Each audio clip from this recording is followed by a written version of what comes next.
niveau des renseignements, il y a déjà ce genre de choses, puisque un satellite peut regarder l'heure sur ta montre. Donc, certains satellites. C'est clair. Après, encore une fois, moi, je ne suis pas contre le progrès. Le problème, non, non, il ne faut pas être contre le progrès. Justement, c'est la grosse erreur de passer d'un extrême à l'autre. Moi, je suis pas contre le progrès. Je suis contre la façon dont on s'en sert. Aujourd'hui, qui peut dire que la découverte de la radioactivité n'est pas intéressante pour faire des radiographies, de savoir si tu as un cancer des poumons, un cancer du sein, etc. Ça, c'est bien. Par contre, fabriquer une bombe atomique, ça m'emmerde un peu. Donc, aujourd'hui, faire des recherches moléculaires pour arriver à soigner les gens, etc., pourquoi pas? Mais par contre, faire des produits comme le gaz sarin ou des choses comme ça m'emmerde un petit peu. Et donc, encore une fois, il ne faut pas être contre le progrès. Moi, je suis pas contre le fait qu'on, je suis pas pour le fait qu'on retourne à l'âge de pierre, en roulant en vélo, en s'éclairant à la bougie. Et voilà. Je veux dire, j'ai passé un week-end avec. Non, j'ai horreur des extrêmes. Ils vont m'en vouloir, mais tant pis. J'ai passé un week-end avec l'équipe de Sea Shepherd. Je sais pas, tu vois qui c'est. Si le mec qui se bat contre les baleiniers japonais, qui a un truc en forme de pirate, qui a des bateaux et qui sillonne les mers et qui arraisonne les bateaux, il est un truc, un type génial. Mais toute son équipe sont des véganes extrémistes. J'ai bouffé de la salade pendant le week-end, tout le week-end. Pas le droit de s'asseoir sur des trucs où il y a du cuir, pas le droit de mettre des chaussures s'il y a le moindre truc d'animal, pas le droit de manger un bobon parce qu'on ne sait pas s'il y a du porc dedans. Et ça va les mecs, c'est bon quoi. Tu vois, les extrêmes me gonflent. Donc passer d'un système à l'autre, complet de l'autre côté, c'est ce que font la plupart des gens. C'est-à-dire que on l'a eu dans la liberté sexuelle, où moi j'ai connu avant 68 et après 68. Ben, malheureusement, on est passé d'un truc comme ça. Je me souviens toujours, je rigole parce que j'allais beaucoup aux manifs à Paris en douce quand j'étais en 68. Et j'avais suivi une manif adorable, je l'adorais celle-là. J'ai suivi une manif des nanas qui se battaient pour la liberté de ne pas mettre de soutien-gorge. J'étais jeune, tu penses bien que ce genre de groupement de nanas m'a fortement intéressé. Donc ils manifestaient, pas de soutien-gorge, la liberté sexuelle, la liberté de ne pas mettre un soutien-gorge, etc., etc. Avec tout le discours derrière en disant que c'est l'avilissement de la femme. Etc. Et honnêtement, hein, 20 ans après, je trouve qu'il y en a qui auraient dû garder le soutien-gorge. Donc tu vois, le progrès, faut pas être contre totalement parce que c'est débile, il y a des conséquences. Donc s'éclairer à la bougie, c'est une connerie aujourd'hui. C'est débile. Par contre, faire n'importe quoi, n'importe comment dans l'électricité, dans le nucléaire, dans l'éolienne, c'est une connerie aussi. Le problème, c'est qu'on n'a pas de juste mesure. Donc moi, je suis pour le progrès, mais un progrès raisonné, un progrès raisonnable, un progrès qu'on est capable de gérer de façon efficace, de façon à ce que ça serve à l'ensemble des gens. Parce qu'aujourd'hui, la plupart du progrès ne servent qu'à quelques-uns. Tu sais, on te dit, oh, l'informatique, les logiciels, c'est génial. Moi, j'ai sauté au plafond quand une fois j'ai voulu avoir dans mon boulot un logiciel de PAO qui, soi-disant, est pour tout le monde. Il fallait que je paye 19 000 francs ou je sais pas, ou euros, je me rappelle plus, pour avoir ce logiciel. Mais j'étais foudrage. C'était un logiciel soi-disant pour que les gens puissent avoir accès à la mise en page, tout le monde puisse le faire, etc. Il fallait que je paye 19 000 euros, plus les mises à jour, plus etc. Eh, oh, c'est quoi ce progrès? C'est du progrès qui est pour tout le monde à condition que tu aies le pognon. C'est exactement ce qui est en train de se mettre en place pour plein de choses. Parce que regarde, je vous cite un exemple que personne n'a relevé, à gueuler. Je l'ai déjà hurlé dessus il y a un an. Ils avaient fait des essais il y a un an, ça a marché. Ils font toujours des petits essais d'abord. Donc aujourd'hui, les tickets de métro, ça va être sur ton smartphone.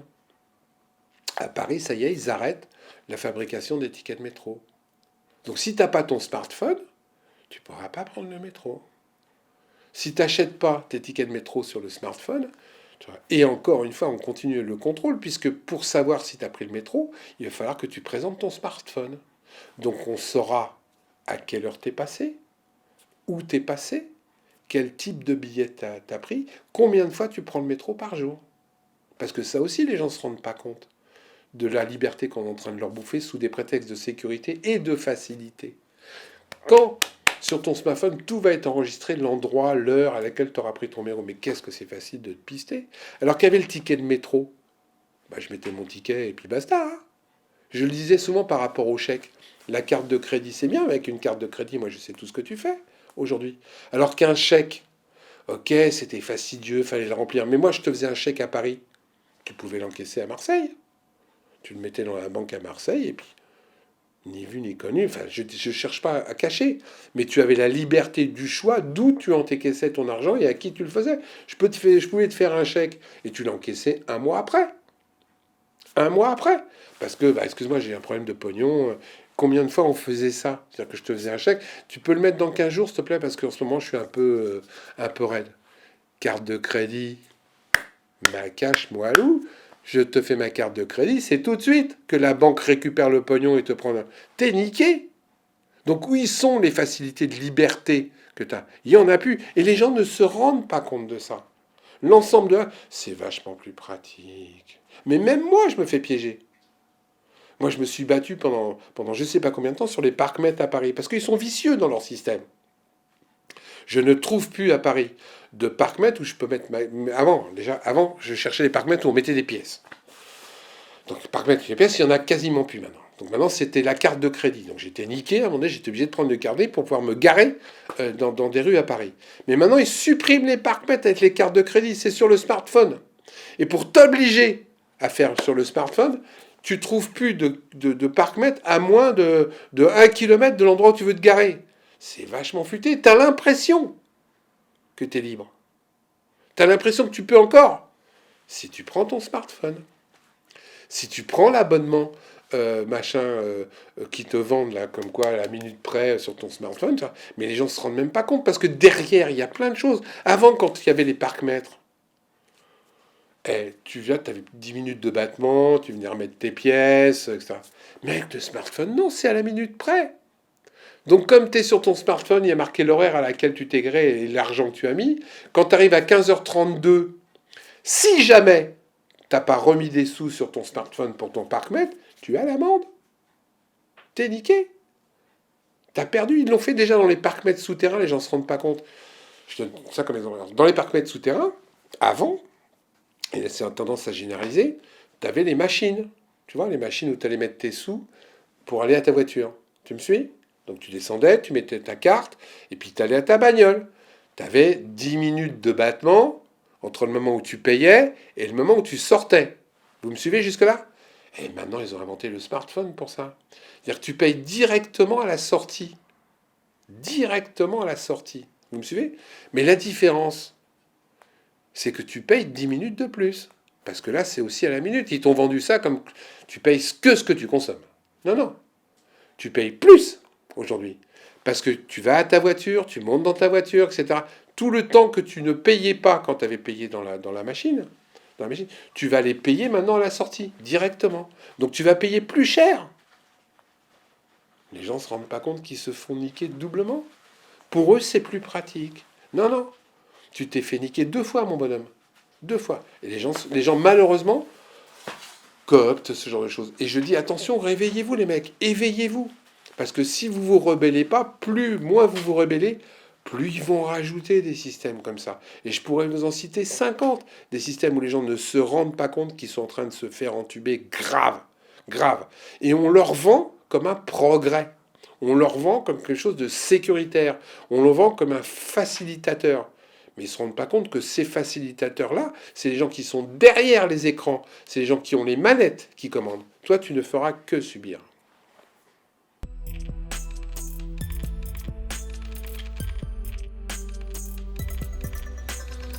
Non, je les connais.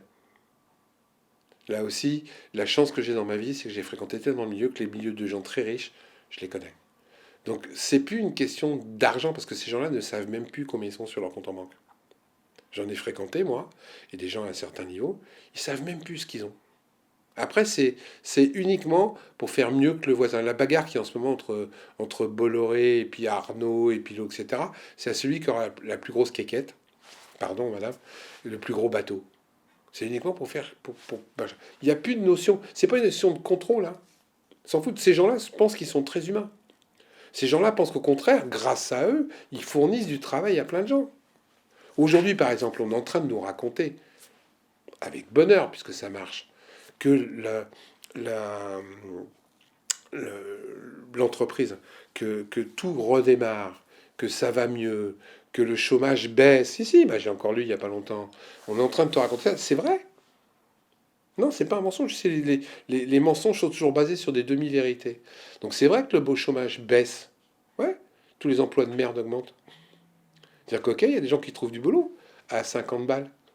C'est-à-dire à 200 euros pour 3 jours, etc. Tes boulots sous-payés, pas formés, où tu peux être viré du jour au lendemain. Ça augmente.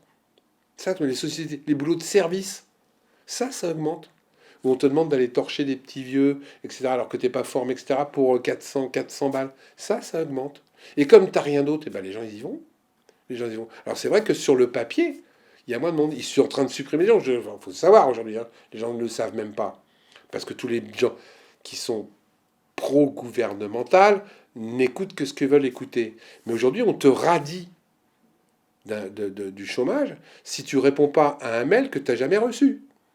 Si tu ne réponds pas à un mail que tu n'as jamais reçu, tu es radié.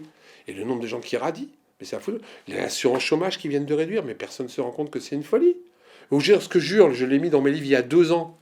Les handicapés aujourd'hui, s'ils sont en couple avec un mec qui gagne plus de 1200 euros, on leur supprime leurs trucs d'handicapés. Mais c'est quoi ce pays? Et ils viennent d'essayer de le faire changer à l'Assemblée, et les gens ont voté contre.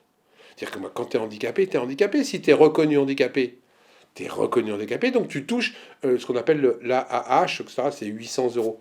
Tu vis avec un mec ou une nana qui a plus de 1200 euros, on te la supprime. Ça veut dire quoi? Double peine. Un, c'est pas normal qu'on te la supprime. Deux, tu deviens dépendante de ton conjoint. Donc si en plus c'est un conjoint qui te tabasse ou une conjointe etc., eh ben tu peux plus te tirer parce que t'as pas de pognon. Mais c'est quoi cette société-là? Et ça passe, hein? J'entends pas les syndicats, les chefs syndicaux hurler pour ce genre de truc. Je les entends pas. Je ne sais pas, est-ce qu'ils sont achetés? Est-ce qu'ils pensent à autre chose? Là, je veux dire, monsieur Martinez, à qui je mettrais bien un pain dans la tête, vient de déclarer qu'il allait faire une grève générale pour une augmentation des salaires. Qu'est-ce que t'as fait, Martinez, pour la retraite qui sont en train de casser, la sécurité sociale qui sont en train de bousiller, les hôpitaux? J'ai rien vu. Alors que ces gens-là, on est dans un pays où ils déclenchent une grève, mais au bout de 3 jours, il est mort, Macron. Moi, combien de fois j'ai fait de conférence en disant, mais putain, arrêtez de faire des grèves en semaine. Alors un coup c'est les pompiers, un coup c'est les avocats, un coup c'est... Mais jamais ensemble. Si jamais on avait pu faire un samedi, et combien de fois je l'ai dit, les pompiers, les ambulanciers, les camionneurs, campions, avec ces forains, le même jour, un samedi, avec les gilets jaunes, etc. Mais Macron, il était mort. Mais non. Les pompiers ont fait encore une manif ce week-end, les VTC font leur petit dans le coin, etc. Chacun puis récupère son petit. Parce que les camionneurs, ils ont obtenu un petit truc sur le fuel. Les avocats, ils ont obtenu un petit truc. Chacun rentre chez soi. J'ai eu mon truc à moi, les autres se démerdent. Mais le problème, c'est qu'ils vont être... Tout le monde sera niqué à la finale. Même si tu récupères un petit bout de sucre sur ta corporation, sur ton métier, l'ensemble de la société fait que tu vas être niqué à la finale. Mais les gens ne s'en rendent pas compte. C'est toujours l'autre qui est niqué, c'est pas toi. Moi, j'ai récupéré... Là, les pompiers qui commençaient à hurler, viennent de récupérer 45 euros en plus sur les interventions. Bah, les pompiers vont rentrer chez eux. Alors que si on faisait une super manif avec les pompiers dehors, mais Macron, en 48 heures, il est mort. Macron ou un autre. Qu'on soit bien clair, je suis pas anti-Macron, je suis anti-con. Donc les Macron... voilà. Donc, mais je suis anti-con. Et malheureusement, dans les politiques qu'on a aujourd'hui, tu t'aperçois que les mecs, ils peuvent tous faire quelque chose. Tous! Quand ils sont dans l'opposition. Dès qu'ils sont dans la majorité, ils ne peuvent plus. Et ça aussi, c'est du factuel. Je l'ai vécu. C'est-à-dire que moi, quand je me suis occupé des enfants leucémiques, j'ai monté une association à Télévision de Moelle-Osseuse avec Maman Boubou, où pendant 12 ou 13 ans, on s'est occupé de récupérer des donneurs de moelle osseuse pour les enfants leucémiques. Grosse affaire. On a fait passer le fichier de 600 donneurs. Quand on l'a quitté avec Maman Boubou, il y en avait 120 000. Et on payait les typages HLA. C'est-à-dire qu'on récupérait du pognon et on payait tous les typages HLA. J'ai été voir plein d'élus à l'époque dans l'opposition. Il y a eu des alternances. Ils pouvaient tous s'occuper des enfants leucémiques quand ils étaient dans l'opposition. Dès qu'ils passaient dans la majorité, que j'essayais de les rejoindre, il n'y avait plus rien. Un truc de fou. Et en plus, j'étais très pragmatique. Je dis, mais vous vous rendez compte, un enfant leucémique, à l'époque, dans les 15 derniers jours de sa vie, il coûtait 500 000 francs à la société. 500 000 francs à la société. Parce que médecine, parce qu'on le piquait, parce qu'on voilà, on faisait un truc. Ça coûtait globalement 500 000 francs pour qu'il meure au bout de 15 jours. Je dis, mais faisons des greffes. Si on fait la greffe de moelle osseuse à un enfant qui est leucémique, soit il s'en sort et ça coûte rien, soit la greffe marche pas, il meurt. Donc dans tous les cas, tout le monde est bénéfique. Ça ne les intéressait pas. Et après, j'ai compris pourquoi. Parce que s'occuper de ce genre de problème, d'abord médiatiquement parlant, ça n'intéressait personne. Et en plus, c'était la caisse de sécurité, la caisse de maladie de Marseille, de Marseille, celle de Lille, etc. Donc globalement, ça se voyait pas trop. Ça se voyait pas trop. Donc on continuait à laisser mourir les enfants leucémiques. Mais les élus peuvent vraiment faire des trucs que quand ils sont dans l'opposition. Et je ne suis pas anti-Macron, je suis vraiment anti-con. Et malheureusement, plus tu montes en haut de la pyramide, et ce geste n'est pas un geste maçonnique. Je ne suis pas franc-maçon. J'anticipe. Euh, Tu rencontres de plus en plus de corrompus. Je le dis souvent dans mes conférences. Combien coûte une campagne présidentielle aujourd'hui? 50 millions d'euros. Et qu'on ne me dise pas que c'est pas vrai, il y a un type qui s'appelle Sarkozy qui s'est fait gauler. 50 millions d'euros. Deuxième tour. Hein. Les autres candidats ont fait à peu près la même chose, donc il ne faut pas croire que c'est moins. Eux, ils ne se sont pas fait gauler. Tu les as, les 50 millions? Moi non plus. Moi non plus. Donc si tu arrives à trouver 50 millions pour une campagne présidentielle, à mon avis, il y a des mecs qui veulent un retour sur investissement. À mon avis, hein. Moi, si je te prête trop 4 millions d'euros, pareil que ça, je veux un retour, quoi. Hein, je veux un retour. Tant qu'on sera dans ce système-là et que les mecs seront redevables, entre guillemets, moi, j'ai essayé de lancer un truc à la con qui marchera jamais parce que ça n'est pas le droit. Même propagande, même fric pour tous les candidats. C'est-à-dire que s'il y a 12 candidats, ils ont chacun 3 meetings, 14 petits fours, 5 à 3, les mêmes. De façon à ce que les gens soient obligés de se rabattre sur le contenu et non sur l'apparence. Ça ne les intéresse pas. Mais tu sais que qui ça n'intéresse pas? Parce que j'ai creusé hein, le truc. Ça n'intéresse pas les électeurs eux-mêmes. Pourquoi? Parce que le mec qui fait les petits fours, il a tout intérêt à ce que les élus en fassent le plus possible. Le mec qui fait les designs pour les affiches, etc., il a tout intérêt à ce qu'il y ait le plus possible d'affiches. Le mec qui fait les meetings, les éclairages, les machins, ils ont tout intérêt à ce que les mecs fassent le plus en plus de meetings. Si on fait la même chose pour tout le monde, il y a beaucoup moins d'argent à croquer pour les petits. Donc ils veulent pas. Donc le système lui-même fait que les gens qui pâtissent du système le cooptent. Les gens qui pâtissent, je peux te citer d'autres exemples où c'est pour ça que je m'énerve un petit peu contre le haut et contre le bas. Je vais te prendre un exemple bien précis qui s'appelle le truc qu'on met dans le chocolat. L'huile de palme. Dans le Nutella. Tout le monde sait que l'huile de palme, c'est de la merde. Tout le monde sait que l'huile de palme, c'est de la merde et qu'il faut pas. On a bien compris le message. Il y a un type dans Intermarché qui fait un coup de pub, parce que ce n'était qu'un coup de pub, et qui vend du Nutella moins 75%. Qu'est-ce qui s'est passé? Les gens se sont battus. Mais battus. On a encore les images. Pour avoir leur pot de Nutella. Qui est con. Mais le pire, parce que moi j'aime bien creuser jusqu'au bout, c'est que cette affaire-là est un produit marketing monté par Intermarché. On est d'accord? Normalement, tous les gens bien pensants, attends, Intermarché qui fait ça, je boycotte. Dans le mois d'après, Intermarché a augmenté son chiffre d'affaires de 6,5%. Qui est con? Réfléchissons vraiment. Celui qui a monté le truc ou ceux qui gueulent mais qui en même temps en profitent? Tu sais, tout le monde gueule après Hanouna. Salut Hanouna qui veut pas m'inviter dans sa émission. Tout le monde gueule. Hanouna, c'est la télévision de merde. Ben ouais, mais c'est le plus haut taux d'audience. Même Mélenchon passe chez Hanouna. Et si Mélenchon passe chez Hanouna, c'est pourquoi? C'est parce que tout le monde regarde. Parce que les gens gueulent. Moi, j'ai sur combien de fois dans les manifs de Gilets jaunes, genre ouais, la télé, c'est de la merde. La télé, c'est de la merde. Ben écoute, tu l'allumes pas. La télé, moi, je dis au contraire que c'est un espace de liberté. Tu vois, je suis encore à contrario. Pourquoi c'est un espace de liberté? Parce que la télé, t'es pas obligé de l'allumer.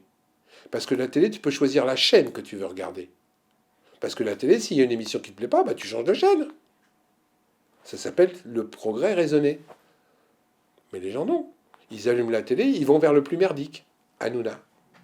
Et je dis ça, si Hanouna m'invite, j'irai. Parce que Hanouna, c'est aussi un endroit où malheureusement aujourd'hui, il y a plein de monde qui regarde. Mais c'est quand même de la daube. J'ai vu certaines émissions d'Hanouna où il humilie ses chroniqueurs. Les gens se délectent de ça. Où il met de la tarte à la crème, de la tarte à la crème dans la tête de ses chroniqueurs. Et les gens aiment ça, malheureusement. On n'élève pas les gens vers le bas. Ce que je disais tout à l'heure, les gens préfèrent descendre l'escalier.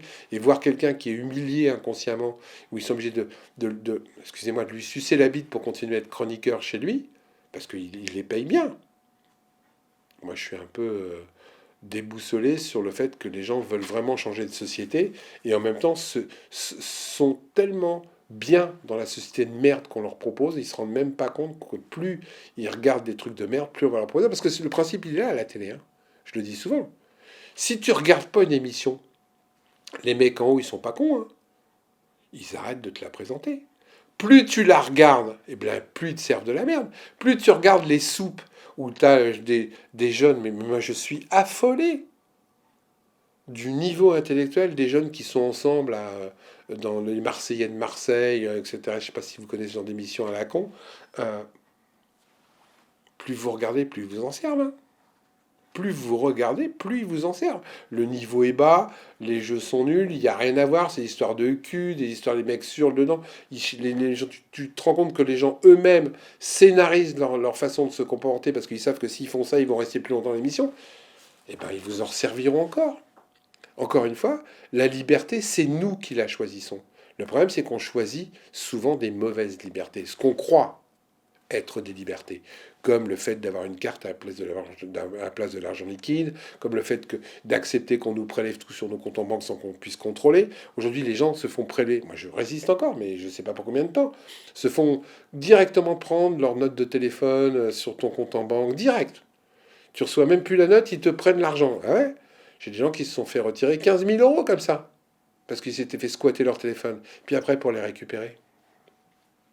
Mais c'est vrai que c'est plus compliqué de recevoir la facture, de faire le chèque ou de faire un virement, parce que tu vois, je suis pas contre.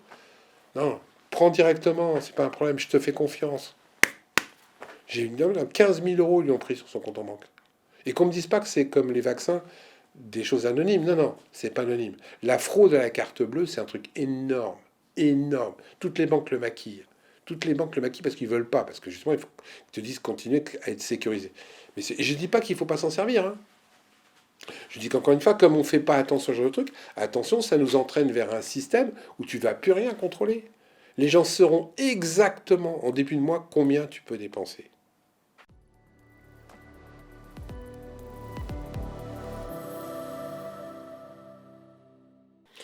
Alors moi, si tu ne sais pas pour qui voter, il faut voter blanc, c'est clair. Parce que c'est la seule façon que ces gens-là soient élus, mais ne soient plus légitimes. Parce que tant que le système ne change pas, on peut faire.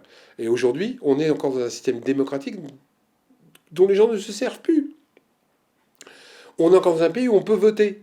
Alors Macron ou un autre, qu'on soit bien clair.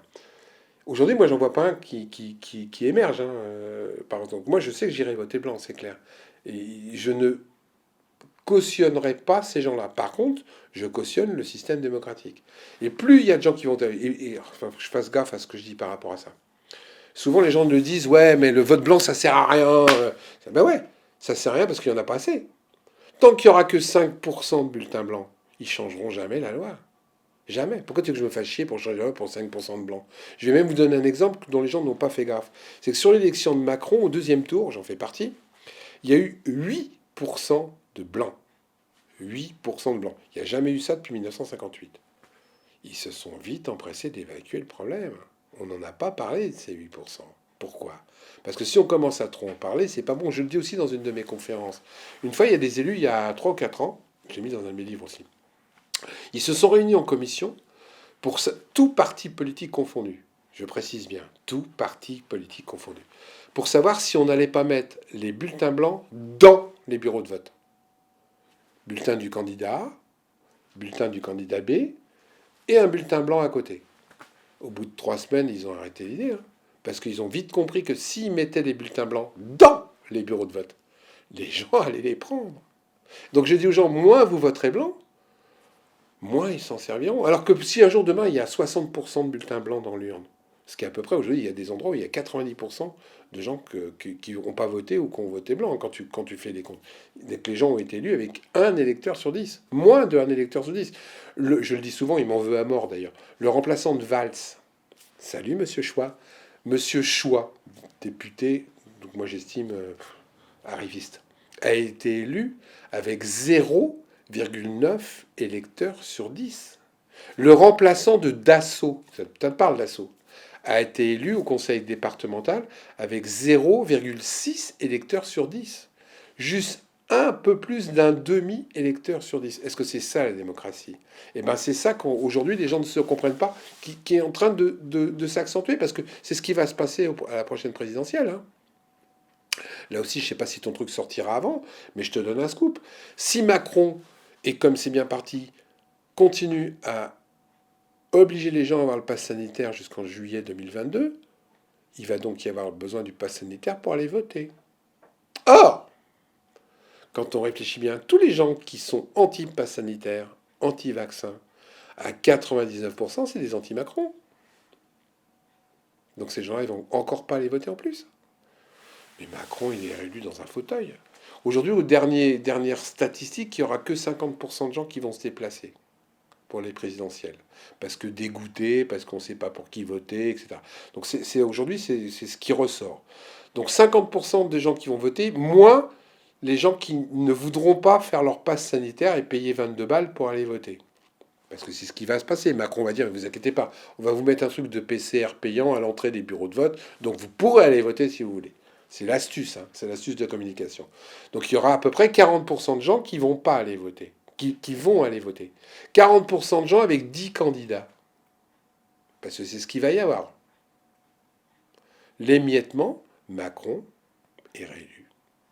Tranquille. Et si Macron est réélu, mais alors derrière, les retraites, vous pouvez pleurer. L'hôpital public, vous pouvez pleurer. La sécurité sociale, vous pouvez pleurer. La sécurité de l'emploi, vous pouvez pleurer. Valérie Pécresse l'a déjà annoncé. 150 000 suppressions de fonctionnaires. Génial. Génial. Ils ne se rendent pas compte de la société qu'on est en train de parler. Et je ne suis pas communiste. Et je ne suis pas un mec de gauche. Et il y a des bonnes idées à droite. Mais il y a des cons à gauche qui ne voient rien, quoi. Monsieur Jadot, que j'adore, je connais bien Jadot, t'es gentil, mon petit Jadot, qui promeut les éoliennes industrielles, qui sont une arnaque écologique et une arnaque financière, sous prétexte de dire mais c'est de l'énergie. Non, c'est pas de l'énergie renouvelable, Jadot. C'est uniquement du pognon, 63 milliards payés par nous pour promulguer ces trucs-là. Au bout de 15 ans, ça n'existe plus, on ne sait pas les recycler. Ça ne produit pas d'électricité quand on en a besoin. Et même s'il n'y a pas d'électricité, on continue à payer ces gens-là. C'est une honte. Et ça, tu vois, c'est les gens de gauche. Mais il faut arrêter de marcher sur Terre, quoi. Par contre, ces gens-là n'habitent jamais à côté des éoliennes. Jamais. Comme je te disais tout à l'heure, les députés qui nous obligent au pass sanitaire, eux, ils l'ont pas. Les gens qui nous disent c'est bien l'énergie renouvelable, fait bien les éoliennes, Madame Pompili, ex-nénette de chez les Verts, qui en douce favorise l'éolienne industrielle. Elle n'habite pas à côté, elle. Hein. Parce que c'est toujours valable pour les pauvres, ce genre de truc. C'est valable pour les petits, c'est valable pour les sans mais ces gens-là, eux, non. Moi, je suis foudrage. Tu sais, souvent je dis, quand on arrive à choper un mec qui a truandé, etc., le condamner à un peu de prison dans le quartier VIP, c'est pas intéressant. Lui piquer un peu de pognon, c'est pas intéressant non plus, parce qu'en général, ils ont organisé leur insolvabilité, le nom, tout est au nom de leur femme, etc. Donc moi, je suis pour qu'on leur prenne tout. Et j'ai un autre copain qui fait ça, qui a monté une association qui s'appelle Crime Halt, qui s'est basée sur l'Italie, où quand on chopait des mafieux, on leur prend tout, à eux, leurs femmes, leurs enfants. On prend tout ce que les mecs, ils ont réussi à avoir grâce à des malversations. Et on distribue ça à des coopératives. Mais en plus, moi, je les condamnerais à être pauvres. C'est-à-dire, je te donne un HLM en Seine-Saint-Denis, 3 heures de transport dans le RD et un boulot en usine pendant 3 ans. Et t'y vas. Et t'y vas. Et tu gagneras 1100 euros, toi aussi, par mois. Et tu verras, tu auras ton électricité à payer, ton chauffage qui marche pas, l'ascenseur qui tombe en panne, etc. Je condamnerai ces gens-là à être pauvres, en plus de leur prendre tous leurs biens. Mais ça, on n'est pas prêt de le faire. Quand tu vois qu'aujourd'hui, ces gens-là sont condamnés 10 ans, 20 ans après, à que dalle. Pourquoi on ne condamne pas les gens au minimum? Au minimum. C'est un truc vachement simple si j'étais aux affaires. Et toi, les affaires, j'aime pas ce mot-là. Au minimum, à ce qu'ils ont détourné. Aujourd'hui, il y a des mecs qui détournent 3, 4, 10, 15, 20 millions d'argent. Ils sont condamnés à 3 000 € d'amende. Et là, encore une fois, qu'on me dise pas que c'est pas vrai. Je connais un type qui s'appelle... j'oublie toujours son nom. Sarkozy. Donc il est prouvé qu'il a participé à peu près 20 millions de plus de détournement, parce qu'on parle de détournement, sur sa campagne électorale. Il a été condamné à 3 750 € d'amende. Il y a aussi un problème là. Hein. Si moi je ne paye pas mes impôts, 3 mois après on me fait vendre ma maison. Je me retrouve à la rue. Et là ça va vite pour les pauvres. Il y a un moment donné, il va falloir qu'on rectifie ça. Et je ne suis pas anti-riche. Ça aussi, il faut qu'on arrête de nous monter les uns contre les autres. Je suis juste pour plus de justice, plus d'éthique et plus de partage.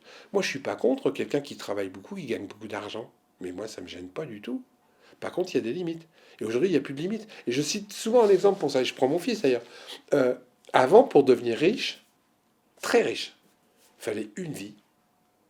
Une vie. Le type, il devenait très riche, il avait bossé, il commençait à 20 ans, à 60 ans, 65 ans, il devenait un notable dans le Nord, etc. Aujourd'hui, tu deviens riche en 3 ans. Moi, j'ai un exemple, un de mes fils, il est devenu riche en 5 ans. Mais le gâteau de la richesse, que les mecs mettaient une génération à obtenir, il y avait le temps de partager un peu avec les gens. Aujourd'hui, le même gâteau, en 5 ans, 3 ans, c'est un seul mec qui se le récupère. Il prend tout le gâteau, lui. Et il reste rien pour les autres. De moins en moins, il reste du pognon. Mais les gens ne se rendent pas compte qu'ils sont vraiment cons, ces riches. Je leur dis souvent quand j'en rencontre. D'abord, vous n'allez pas partir avec vos lingots d'or dans votre tombe. J'ai jamais vu de mec qui partait avec les lingots d'or dans la tombe. Deux, plus vous appauvrissez les riches, les pauvres, moins ils peuvent acheter. Or, qu'est-ce qui fait un riche? C'est le pauvre. Plus vous niquez les pauvres, plus vous les empêchez d'accéder aux biens en réduisant leur salaire, en réduisant leurs possibilités, en les égorgeant avec des cris, moins ils peuvent acheter les enfants. Donc plus vous travaillez contre vous. Et aujourd'hui, vous avez encore un peu de chance parce que vous pouvez le faire de façon mondialisée. Donc quand ça commence à trouver trop cher dans un endroit, vous vous barrez dans un autre pays. D'accord? Sauf qu'on se rend compte à la finale que dans l'autre pays qui étaient des gens pauvres où ils prenaient rien au niveau de la manœuvre, les mecs, à un moment donné, tu es obligé de les instruire pour qu'ils puissent produire plus vite. Tu me suis?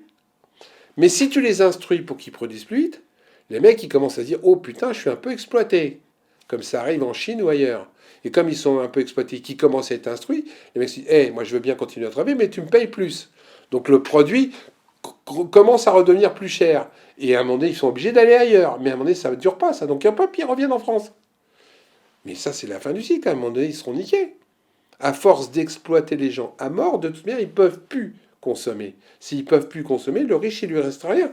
Mais, entre les deux, le riche, pour conserver son patrimoine, qu'est-ce qu'il fait? Et c'est ce qu'ils sont en train de faire. Ils commencent à mettre des barricades. Puis au-dessus des barricades, ils mettent des barbelés. Puis au-dessus des barbelés, ils mettent des miradors. Puis après, tous les gens qui approchent, ils les flinguent. Mais, de toute manière, comme c'est le nombre qui est en dehors des miradors, ils reculent pour mieux sauter. Si c'est pas eux qui tombent, les riches, ce sera leurs enfants. Hein. Mais c'est un système qui est voué à l'explosion. On ne peut pas faire autrement que partager. Sinon, il faudra que ces gens-là éradiquent. Ils sont en train de le préparer. Hein.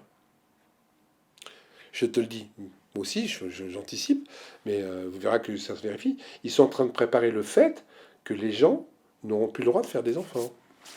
Ou tu auras droit à un enfant par couple, comme en Chine. Ils préparent le terrain. Sauf si tu as du pognon et que tu peux payer la taxe par 2, 3 ou 4 enfants. Mais ils sont en train de le préparer. Parce qu'ils n'ont pas le choix. Ils n'ont pas le choix. 2050, plus de 9 milliards d'individus, hypothèse basse, au monde.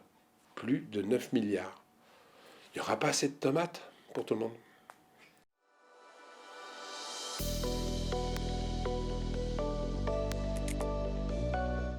Ah, mais tout est à refaire. Déjà, ce qu'il faut que tu saches, c'est que la dette, elle est illusoire, elle n'existe pas.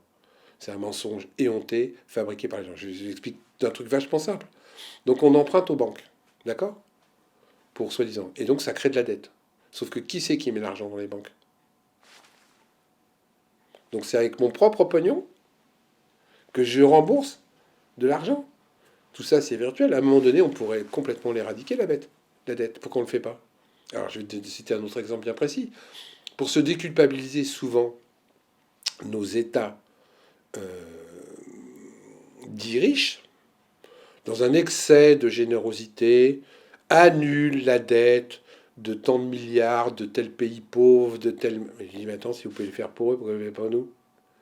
Donc d'un coup de baguette magique, vous arrivez à annuler la dette de pays pauvres qui vous ont emprunté de l'argent uniquement pour qu'ils puissent continuer à survivre et que vous puissiez continuer à l'exploiter, parce que c'est pas gratuit, hein.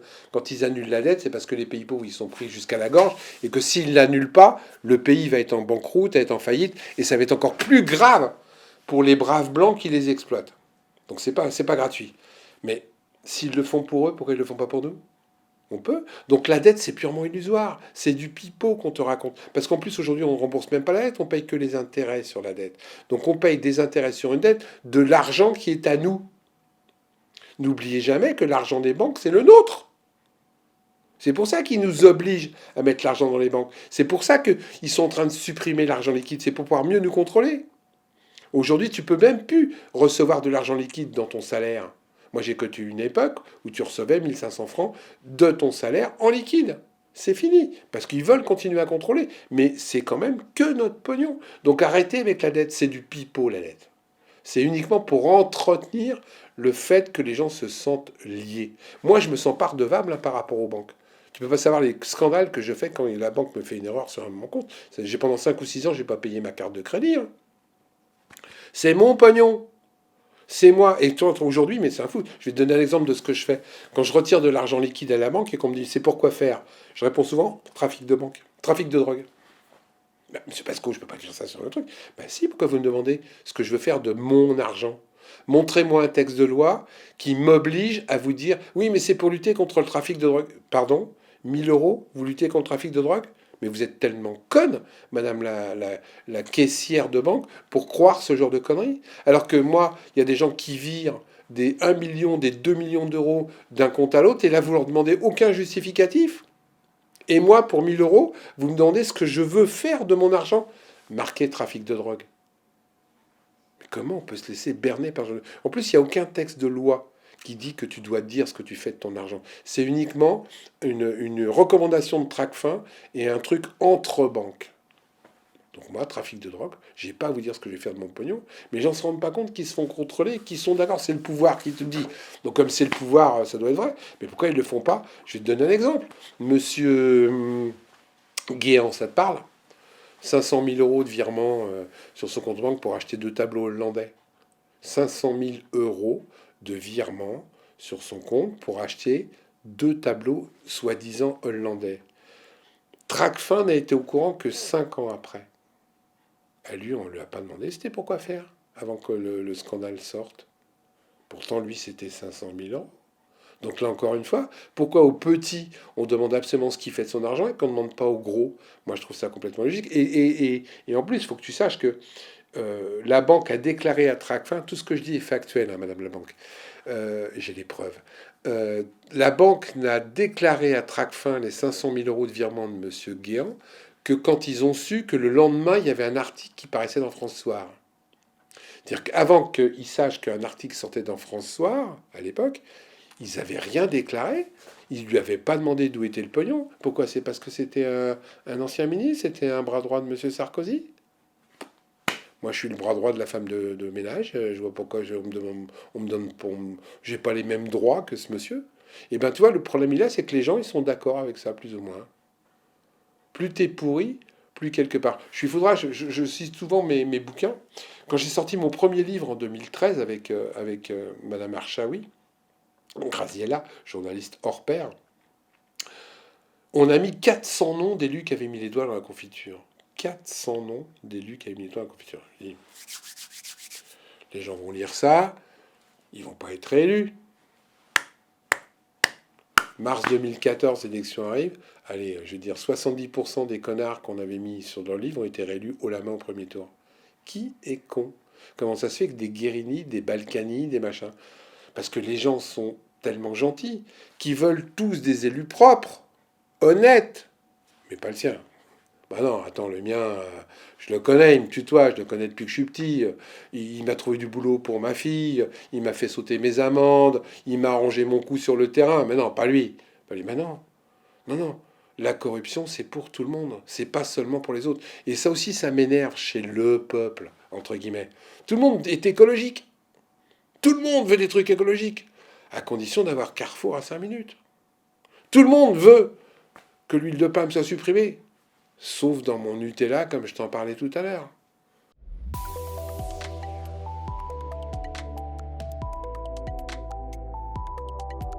Ça m'inspire que l'éveil des consciences n'est pas encore pour tout de suite. Et que chacun se rabat sur son intérêt personnel, sur son petit confort personnel.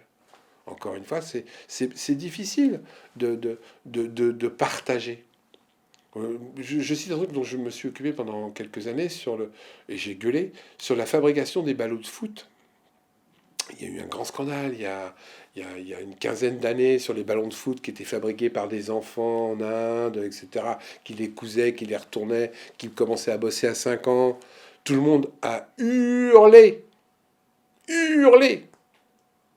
Les ballons de foot sont toujours fabriqués par les mêmes gamins. Il y a encore quelques années, cet immeuble qui s'est effondré sur des femmes qui travaillaient entassées dans je ne sais plus quel pays, qui étaient en train de chacun de coudre des trucs pour des grandes marques des grandes marques de tissus, etc., etc. Tout le monde a hurlé en disant c'est dégueulasse, comment ça se fait qu'on laisse faire? Aujourd'hui, tout le monde continue à acheter les mêmes produits qui sont toujours fabriqués par ces femmes qui s'entassent dans des immeubles sans protection, en mourant, les unes après les autres, parce qu'on leur fait travailler dans des conditions pas possibles. On sait que ça existe, mais on continue à acheter le produit. Il y a un moment donné, les gens ne se rendent pas compte que c'est eux la force. Il suffit que demain, je vais dire une connerie, hein, on arrête d'acheter un produit, mais le mec, tout de suite, il va changer son fusil d'épaule.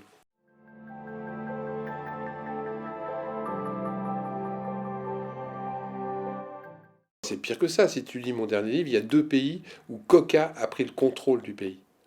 Tout est en rouge. Je sais plus quel pays c'est où tout est en rouge. Ils ont même inventé un super truc Coca-Cola. C'est-à-dire comme les gens sont tellement pauvres, ils ont inventé des Coca qui vaut 3 pesos.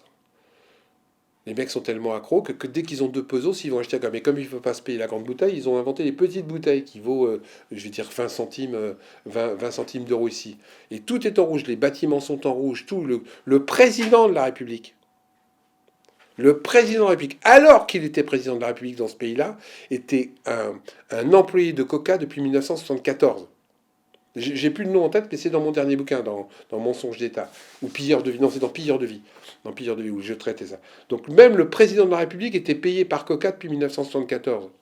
Qu'est-ce que tu veux faire derrière? Les gens là-bas, alors je vais dire, parce que ça m'a beaucoup amusé, que j'ai creusé. Euh, quand tu as soif, les gens te disent plus tu veux un verre d'eau, c'est tu veux un Coca. Tu veux un Coca? Comme nous, on fait avec les trucs sans CO. Un petit café?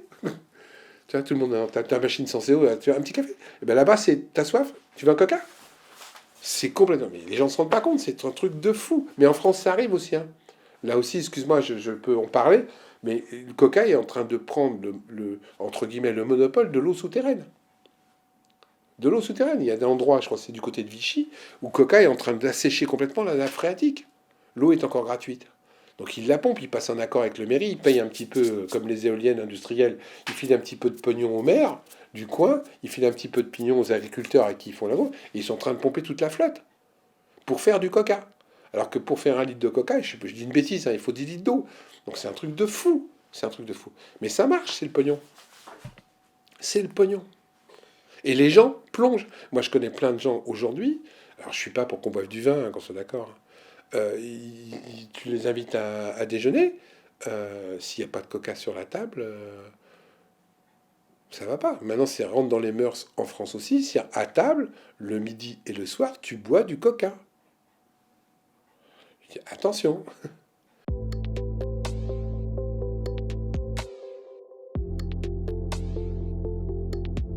Oui, je suis d'accord. Sauf qu'à un moment donné, t'as pas signé de contrat pour aller à l'école. D'accord? Donc quand tu vas à l'école, on te demande pas ton avis.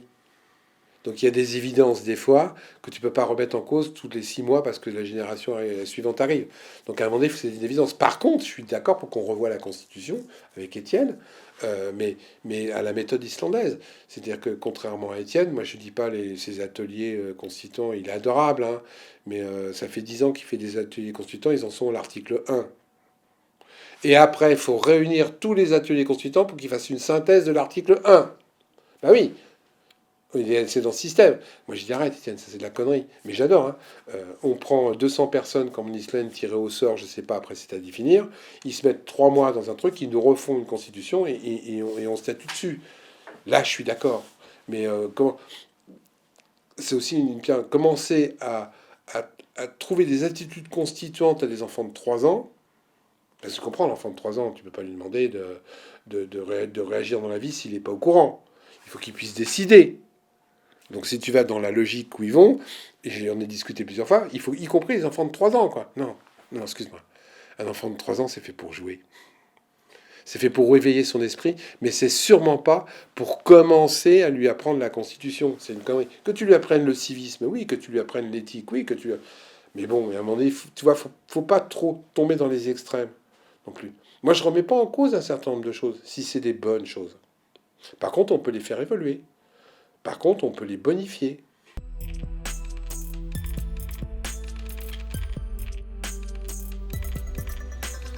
Parce que la soupe est bonne. La soupe est trop bonne telle qu'elle est faite. Si jamais tu mets, et c'est ce que je veux dans le RIC, moi, que je trouve génial, rien que le fait de révoquer, de pouvoir révoquer. Est-ce qu'un élu est révocable? Non. Donc si on change la Constitution, qu'on puisse mettre qu'un élu est révocable en fonction de ses actions, mais ils veulent pas ces gens-là. Ils veulent pas. Pourquoi ils veulent pas mettre le casier judiciaire? Parce que tous les élus sont pour, mais ils veulent pas le signer, hein. Casier judiciaire, pour lui dire oui, mais attends, si jamais je signe et puis que demain ils veulent me mettre en prison pour que je puisse plus être élu, je dis bah ouais, ben, on veillera à trouver des avenants pour que ça n'arrive pas. Mais en attendant, un mec qui a fait corruption, cossusion, agression sexuelle, viol, etc., il peut pas se présenter. Aujourd'hui, il peut. Dire qu'un mec qui a fait des agressions sexuelles et c'est pas marqué à son casier, il peut se présenter à une élection. Et j'ai des exemples. Il peut faire des mariages. Il peut aller dans des colonies de vacances. Alors que toi, simple lambda, si jamais tu as fait la moindre connerie, tu n'as plus le droit de bosser. Si jamais, par exemple, je suis comptable et que j'ai détourné de l'argent de la comptabilité, non seulement je suis inéligible, mais en plus, je ne peux plus bosser dans un boulot de comptabilité. Un élu, non, il peut détourner des millions d'euros sur le dos de la société, il n'y a pas des pistes se représente sans problème. Et puis donc comme on est con, soit on va pas voter parce qu'on en a rien à foutre, soit on revote pour lui, il est élu.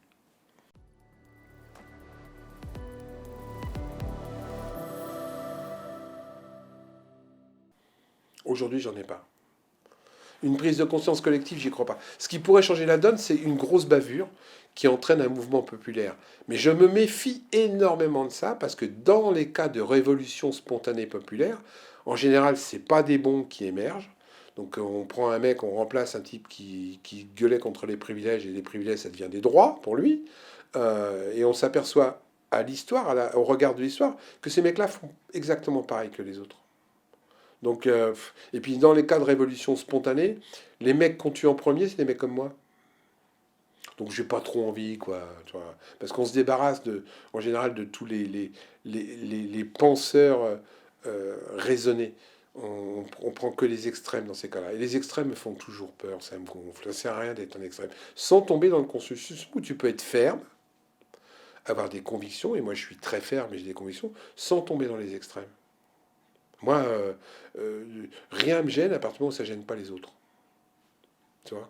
Par contre, il y a plein de gens qui disent, qui sont, et je ne supporte de moins en moins. J'en ai encore eu l'exemple là, sur une pièce de théâtre que je montais à Paris avec des gilets jaunes. Je supporte de moins en moins la tolérance à sens unique.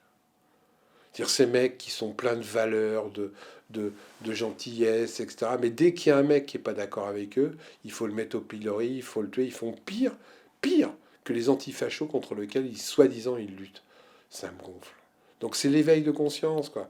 Moi, honnêtement, si tu me gênes pas, j'en ai rien à foutre. Moi, ça me gêne pas que tu veuilles vivre tout nu. Je prends ça de temps en temps, je parle de ça. Mais moi, ça me gêne pas du tout si tu veux vivre tout nu. Par contre, tu m'obliges pas, moi, à être tout nu. C'est-à-dire que si je viens chez toi, tu m'obliges pas à être tout nu. Tu vois.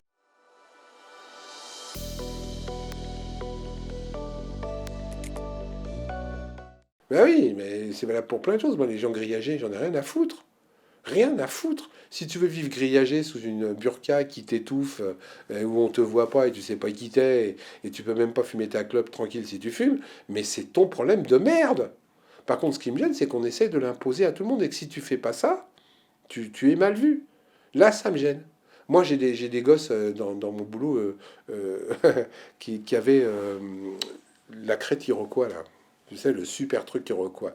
Il y en avait un qui avait un jaune, il y en avait un qui avait un truc en vert, avec rasé sur les côtés.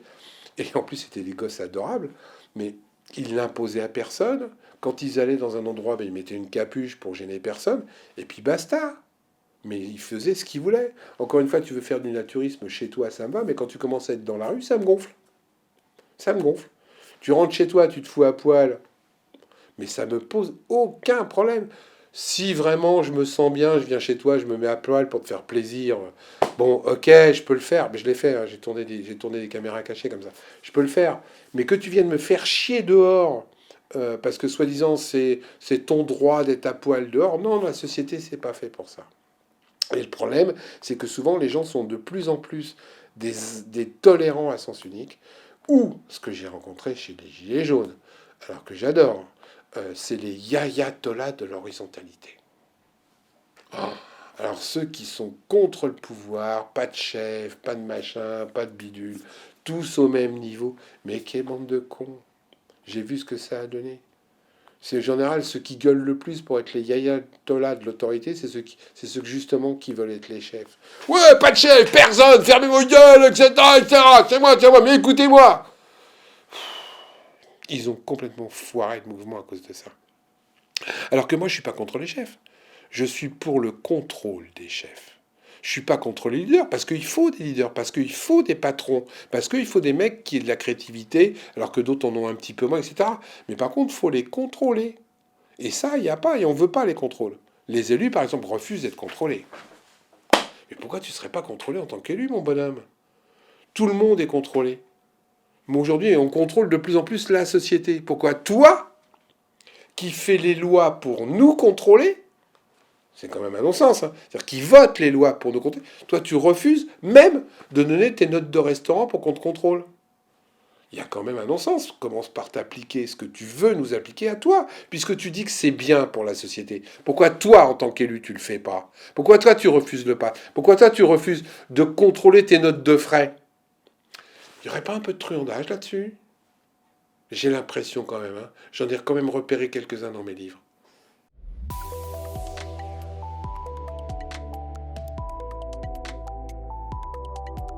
Ah ben, non seulement tu leur dis, mais tu les induis. Et comme tu leur rabâches, etc., comme tu leur rabâches, ça rentre inconsciemment dans la tête.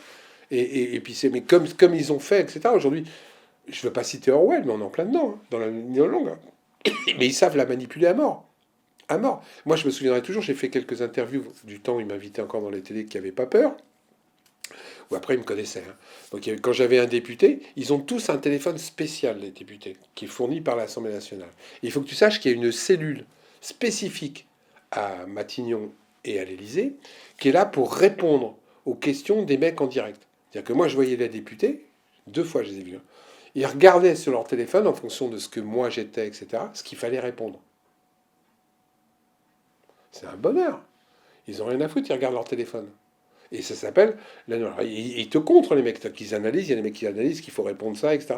Et ça rentre dans la tête des gens. Ça rentre dans la tête des gens. Et les gens, comme ils n'ont pas la capacité réflexive, et c'est pour ça qu'aujourd'hui il y a plein de fake news, etc. Parce que les gens ne contrôlent plus, les gens ne critiquent plus. Ils voient une connerie, hop, ils partagent. Je te dis, moi, les gens qui me prennent pour un pédophile, alors que j'ai déclaré que je voulais juste faire du factuel, ils ne me connaissent pas. Ils n'ont jamais rien lu. Mais ils ont vu un extrait d'un mec qui a dit que j'étais pédophile. Donc ce mec a dit que j'étais pédophile, donc je suis un pédophile. Il y a un moment, tu peux rien contre ça. Parce que j'ai discuté avec ces mecs-là. J'ai essayé de leur dire, attendez, moi, pédophile, ça va, quoi. Tout ça parce que j'ai dit en Corse que je refusais d'écrire si c'était pas factuel. Vous charriez un petit peu. Puis vous savez, j'ai 6 enfants. On le savait. En plus avec tes gosses. Rien, tu peux pas en sortir. Je dis, mais attends, il n'y a pas que ça. Vous savez, j'ai bossé 2 ans avec l'abbé Pierre. En plus négationniste. Tu peux rien faire. Tu as beau discuter avec ces mecs, ils sont dans leur truc, tu l'es, et c'est devenu le truc de leur vie. Tu vois, ils tiennent le truc, le machin. Ça devient malade. J'ai eu le même problème avec les lanceurs d'alerte banalisés. Moi, je refuse de dire que je suis un lanceur d'alerte, hein. Je suis juste un petit éveilleur de conscience. Mais les lanceurs d'alerte qui ont découvert le trafic de trombones à la préfecture, ça va, quoi. Ça va. Le moindre mec, maintenant, qui découvre qu'il y a un mec qui a un pété de travers, il est lanceur d'alerte. Le moindre mec qui met la main au cul à une nana, il se retrouve avec un hashtag violeur, etc. Moi, je serais une nana, il y a un mec qui me met une main au cul, je me retourne, je le baffe, hein. Et je le baffe grave. Mais non, non, maintenant, tu te retournes pas, tu dis rien, tu portes plainte, tu fais un hashtag, t'appelles Madame Coffin, alors c'est Madame Caffin, pardon, je sais pas quoi, la conseillère municipale anti-homme à Paris, et puis tu te lances, et puis tu mets ça sur la place publique, parce que tu as l'impression d'avoir découvert le summum de ta vie en dénonçant ce genre de scandale. Ça, tu sais, ça dénature et ça banalise. Et après, ça veut plus rien dire. Il y a des vrais lanceurs d'alerte. Il y a des vrais gens comme Françoise Nicolas qui a dénoncé des trucs, comme Yasmine qui a dénoncé les scandales de Nestlé, comme Ben Hakim qui a dénoncé le truc de Mitral qui déversait, etc. Il y en a des vrais. Mais il y a aussi maintenant des mecs qui se disent lanceurs d'alerte, c'est des vrais losers. Et le problème, c'est que les gens ne le voient pas, parce que dès que tu fais 60 000 vues sur Internet, t'es une vedette. T'es une vedette. Donc c'est vraiment des effets pervers de genre. Il faut vraiment faire gaffe. Moi j'ai toujours dit, faites attention, on n'est que locataire de notre succès. On n'est pas propriétaire de notre mandat, je l'ai toujours dit quand j'étais élu, et on n'est pas propriétaire de notre succès sur Internet ou sur les réseaux sociaux. Ça passe très vite, les enfants. Aujourd'hui, tu es une vedette, demain, tu plus rien. Et les gens ne sont pas capables, en plus, de réagir à ça. Et moi, je connais aujourd'hui des lanceurs d'alerte, des figures de gilets jaunes, qui sont incapables d'en sortir parce que ça a été le summum de leur vie. Donc qui sont devenus des vedettes grâce aux Gilets jaunes. Donc ils font tout pour continuer des vedettes. Et donc ils alimentent des trucs qui mènent dans le mur avec les Gilets jaunes. Pour continuer. Moi j'ai jamais fait de live. J'en connais, ils font des lives tous les jours. Tous les jours ils font leur truc là, tu sais, en se regardant, puis en balançant. Et comme ils ont créé un besoin, et ils sont obligés tous les jours d'inventer quelque chose pour continuer à avoir de l'auditorat, pour continuer à avoir des auditeurs, pour continuer à avoir des mecs qui les like, qui les reconnaissent, après, ils partent dans la démesure. Donc le moindre truc qui passe, ils se lancent dessus. Et ça devient du grand n'importe quoi. Et les gens sont contents. Ils ont leur vedette qui regarde sur Internet tous les soirs, qui font son petit live dans sa salle de bain ou dans son machin, et puis qui te débite n'importe quoi de façon péremptoire. Et ça devient des paroles de sages. Quand je vois comment ces gens débitent les conneries qu'ils débitent, mais putain, c'est ça la société de demain qu'on veut. Et ben c'est ça que malheureusement ces gens-là nous proposent. Et c'est ça que les gens suivent. Suivent. Moi je suis fou.